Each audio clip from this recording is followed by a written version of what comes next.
Welcome to the Leadership We Need Now, a space where we talk about kind, compassionate, and courageous leadership.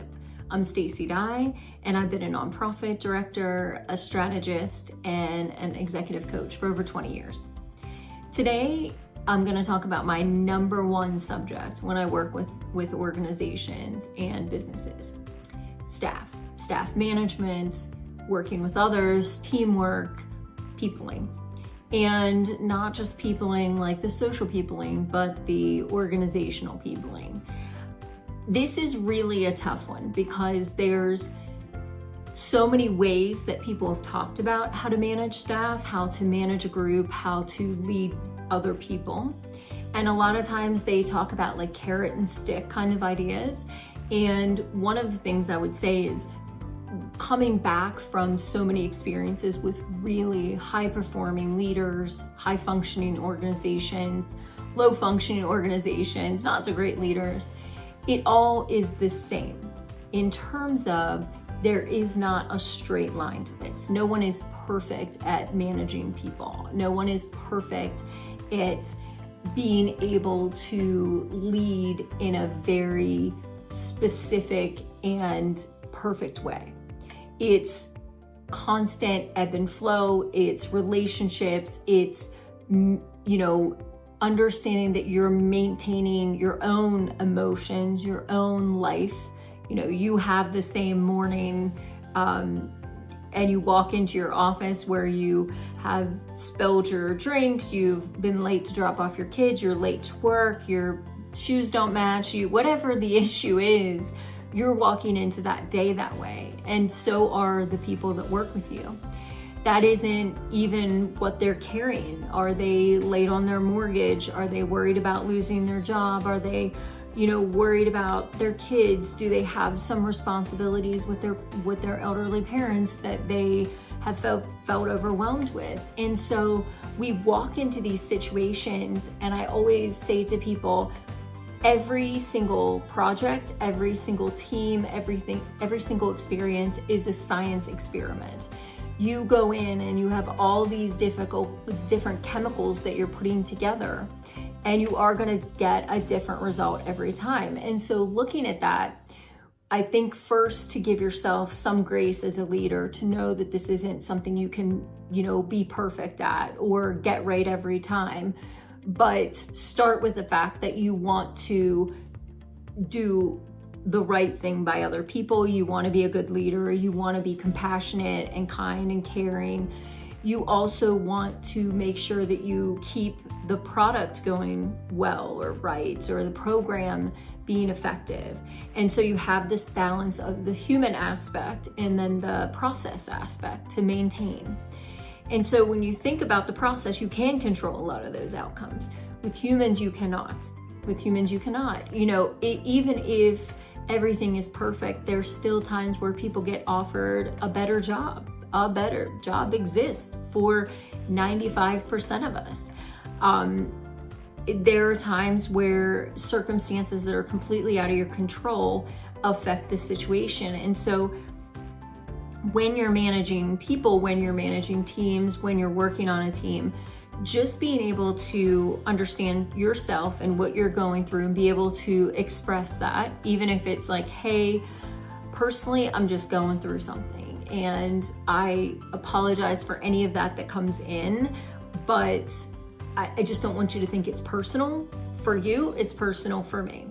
I think also understanding and being compassionate about what other people are experiencing, even if you both know that you have certain things that you have to get accomplished, regardless of what happens personally.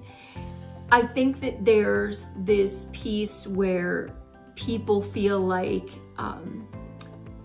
managing others is really this overwhelming task. So either people don't mind managing people or they hate managing people.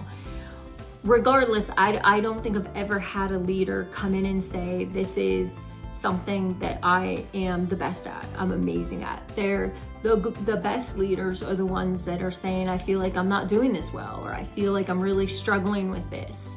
I'm trying and it's not working. I'm trying this and it didn't work. I'm trying to make sure they have this benefit, but they don't understand that if I do that, then I have to raise more money. Or if we don't do this, then the funder won't be happy and we won't get that money again. And so it's this balance of responsibilities that you have as a leader, those technical, systematic things that you are required to do, a lot of times by contracts, balancing that with the emotions and the experiences of your employees and your team members.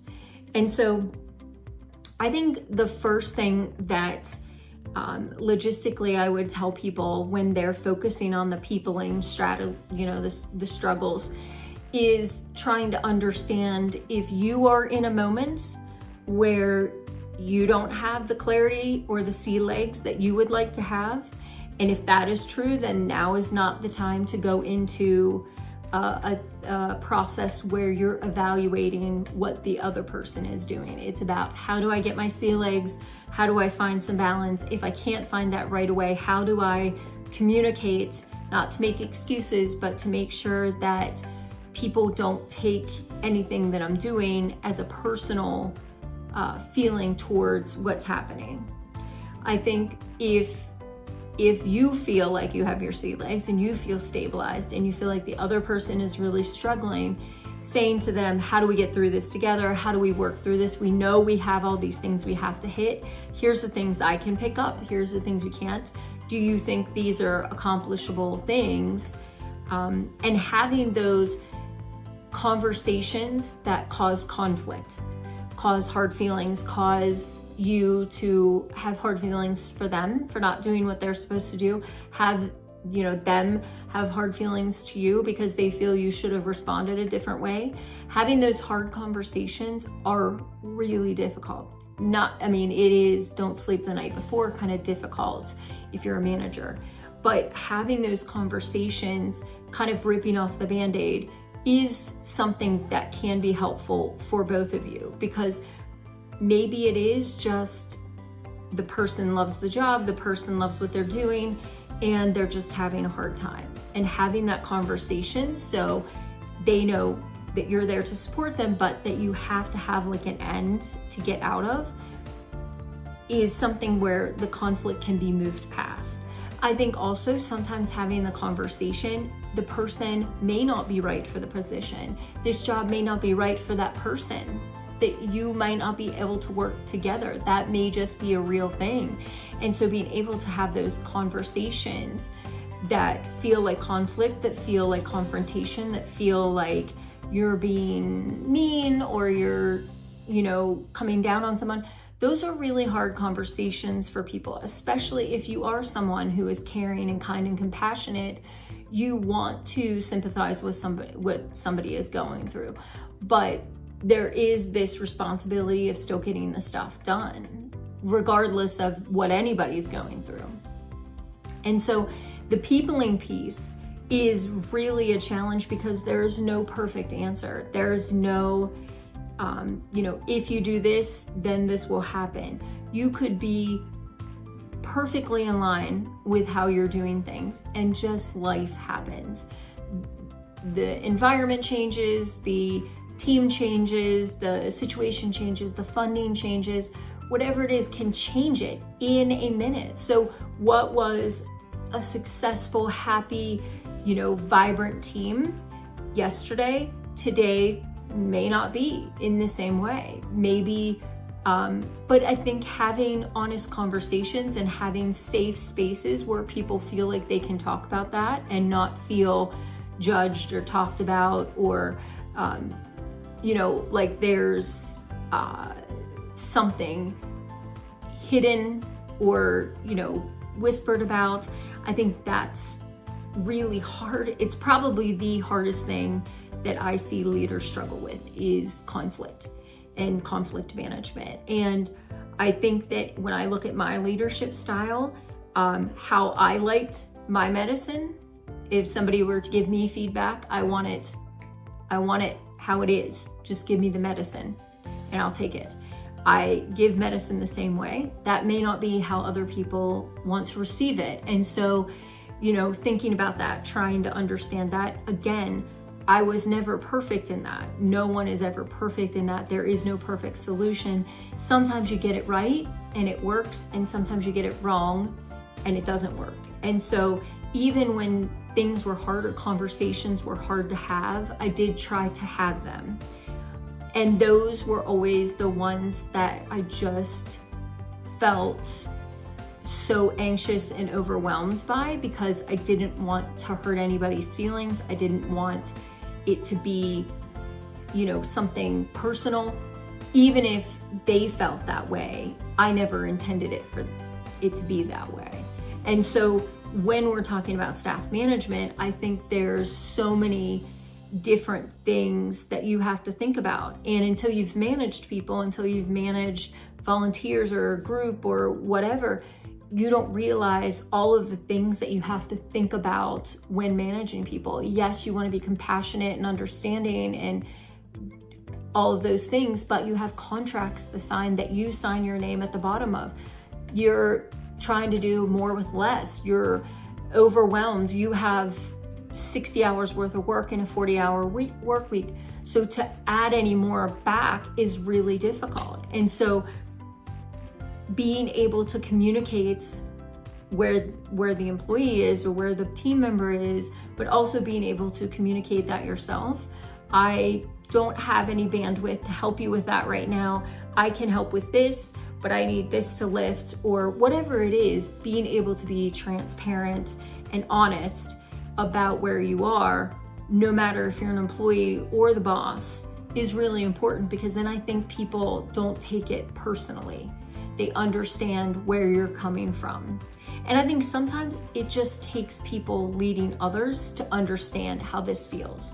Because if you say have a nonprofit and you have employees that are working on things, you have program requirements that are, very specific about what needs to be done. So if they're not seeing clients, or they're not seeing patients, or they're not seeing, up to the number that you're required to do, someone has to make up for that. That's going to have to be answered to. You have a board, you have the community, you have your client, you have other staff member who, if one person isn't pulling their load, the other staff think, why should I? Why should I kill myself? Why should I do more when this person then gets to do less?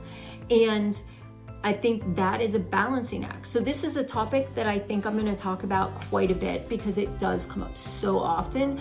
But the one thing that I think is so important to understand is, there is no perfect solution. And anybody that tells you they have it is wrong. They've literally not managed anyone. I think that it ebbs and flows, and you maintaining those relationships and that conversation and that communication is so important and valuable. So if it's great now, you want to make sure it stays great in the future. I think also being able to address conflict and be honest about where everybody's coming from and what things are really happening is important, not just, again, for the leader, but the person that is following or works for the person leading. And those are two different things. Those are two difficult things to talk about, is conflict and being vulnerable about what you're experiencing and maybe not being able to do what you thought you could do. And so as we do these video series, I definitely think staff management will be a conversation, but this is just more of like a peopling conversation and understanding that there is no perfect staff management. There is no system that if you say this, then, everything will be perfect. It's a science experiment, and we're experimenting every day. And so this is just my little piece of that, and I hope you are all doing well. And if you wouldn't mind subscribing, liking, commenting, that would be great. I appreciate you. Thank you.